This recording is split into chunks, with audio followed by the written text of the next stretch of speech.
औज़ुबिल्लाहिमिनश्शैतानिर्रजीम बिस्मिल्लाहिर्रहमानिर्रहीम। 10th class. आज हमारा प्रॉब्लम नंबर 10.5। 10.5 प्रॉब्लम है कि how much heat is required. हमसे जो चीज़ पूछी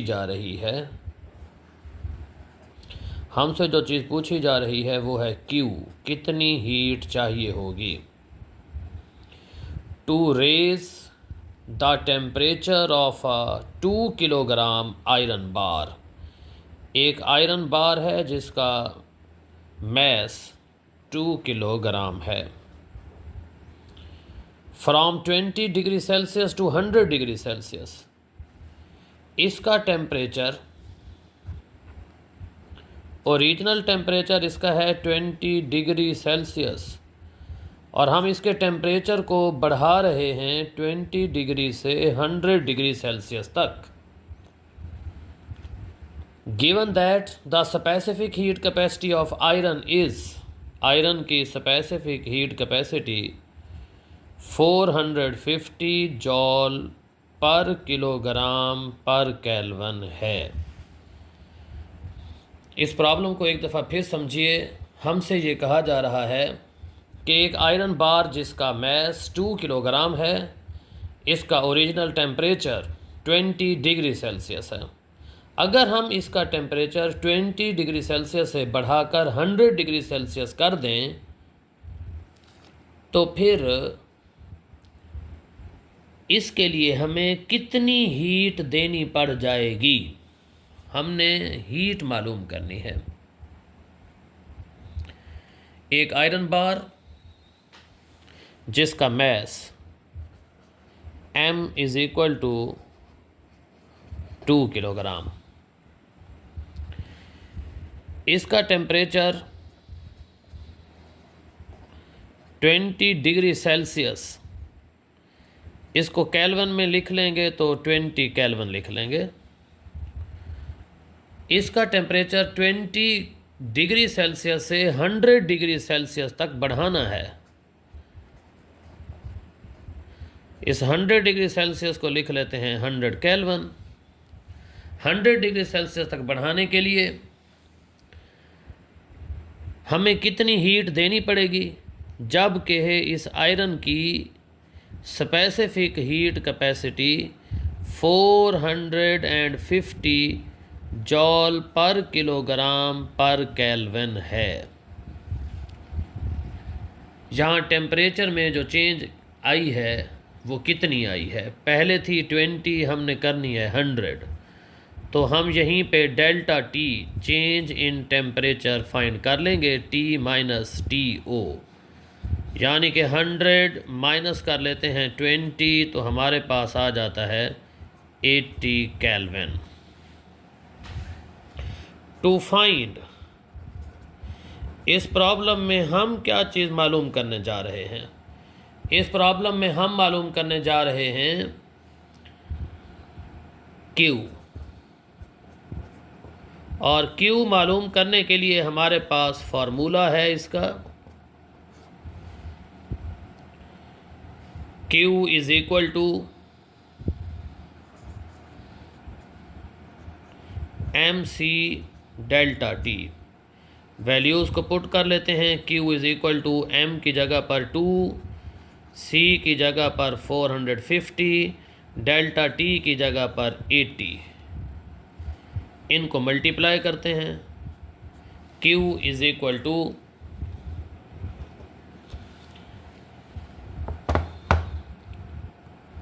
मल्टीप्लाई करेंगे, लिखेंगे 2 मल्टीप्लाई 450 मल्टीप्लाई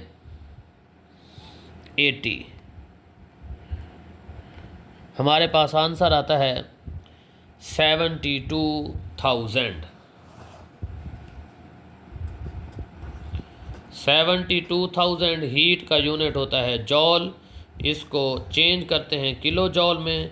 72,000 को लिख लेंगे 72 मल्टीप्लाई 10⁻³ जॉल। अब ये Q इज़ इक्वल टू 72 10⁻³ की जगह पर आएगा किलो जॉल। ये आंसर है। नेक्स्ट हमारे पास प्रॉब्लम है 10.6। How much heat is required, कितनी हीट चाहिए होगी, क्यों हमसे पूछी जा रही है। किस लिए? To melt 500 gram of ice, हमारे पास है आइस जिसका मैस 500 ग्राम है, हम इसे मेल्ट करना चाहते हैं into water.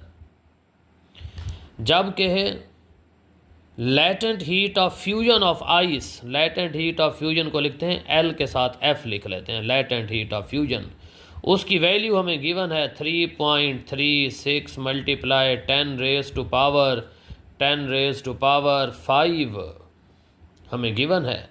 Latent heat of fusion 3.36 multiply 10 raise to power 5 joule पर किलोग्राम, ये वैल्यू हमें गिवन है।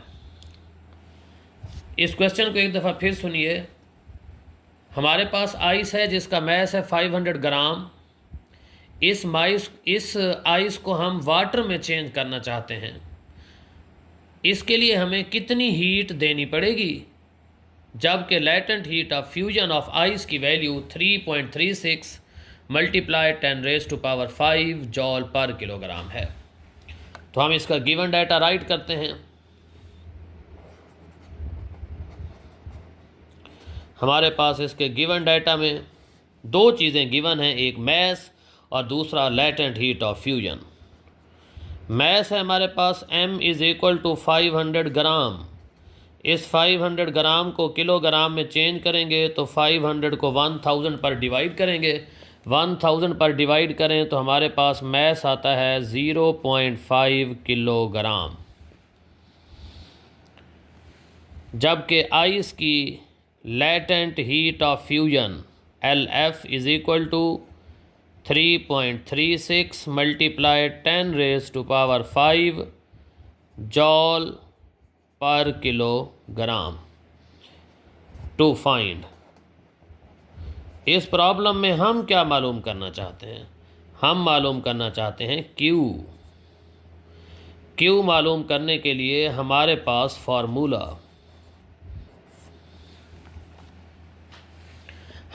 फार्मूला है Q is equal to M multiply LF। Mass को लेटेंट हीट ऑफ फ्यूजन से मल्टीप्लाई कर लेंगे तो Q is equal to M की जगह पर आएगा 0.5, LF की जगह पर 3.36 मल्टीप्लाई 10 रेज टू पावर 5। इन दोनों को मल्टीप्लाई करते हैं।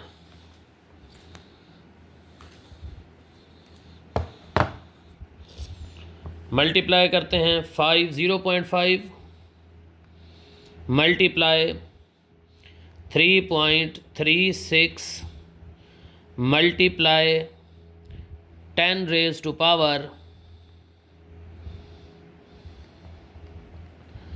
0.5 को 3.36 से मल्टीप्लाई करते हैं,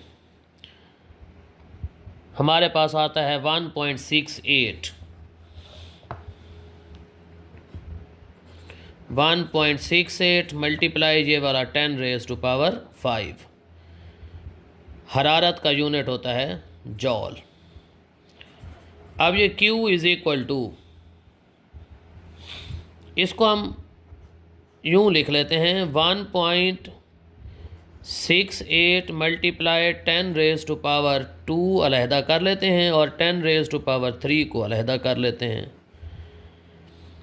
अब ये Q इज़ इक्वल टू 1.68 को 10 की पावर 2 से मल्टीप्लाई करें, यानी कि 100 से मल्टीप्लाई करें तो 1.68 बन जाएगा 168, फिर आगे multiply 10 raise to power 3 joule. अब ये आ जाएगा Q इज़ इक्वल टू 168 10 की पावर 3 की जगह पर किलो और ये है जॉल। ये आंसर है। इस चैप्टर का लास्ट प्रॉब्लम है 10.7। Calculate the heat required to completely vaporise 1 kilogram of water. हमारे पास वाटर का जो मैस है वो है 1 किलोग्राम। हम इस 1 किलोग्राम वाटर को वेपोराइज करना चाहते हैं, जबकि इसकी लेटेंट हीट ऑफ वेपोराइजेशन, जबकि वाटर की latent heat of vaporisation L के साथ V लिख लेंगे, यानी कि latent heat of vaporisation, water की लेटेंट हीट ऑफ वेपोराइजेशन हमें गिवन है 2.26 मल्टीप्लाई 10⁻⁶ जॉल पर किलोग्राम। हमने मालूम करना है कि इसे वेपर्स में तब्दील करने के लिए हमें कितनी हीट चाहिए होगी, हमने Q मालूम करना है। तो गिवन डाटा में हमारे पास सिर्फ दो चीज़ें हैं, एक हमारे पास वाटर का मैस है जो कि 1 किलोग्राम है, और दूसरा हमारे पास लेटेंट हीट ऑफ वेपोराइजेशन की वैल्यू है। इसके गिवन डाटा में अब यही दो बातें आएंगी। गिवन डाटा नंबर फर्स्ट पर हमें मैस गिवन है जो कि 1 किलोग्राम है, और हमें गिवन है लेटेंट हीट ऑफ वेपोराइजेशन, वो है 2.26 मल्टीप्लाई 10⁻⁶ जॉल पर किलोग्राम। टू फाइंड, इस प्रॉब्लम में हमने एक चीज़ मालूम करनी है, वो है Q मालूम करने के लिए हमारे पास formula Q is equal to MLV। Q is equal to M की जगह पर 1, LV की जगह पर आएगा 2.26 मल्टीप्लाई 10⁻⁶। 1 को 2.26 से मल्टीप्लाई करें तो यही 2.26 आता है, फिर ये 10⁻⁶, हीट का यूनिट होता है joule. Q is equal to 2.26 10⁻⁶ की जगह पर मेगा जॉल, ये आंसर है। इस चैप्टर नंबर 10 के तमाम प्रॉब्लम्स कंप्लीट हो चुके हैं। अगर इन प्रॉब्लम्स में कोई इशू हो, आप इसमें से कोई क्वेश्चन करना चाहते हो, तो आप क्वेश्चन कर सकते हैं। बहुत शुक्रिया।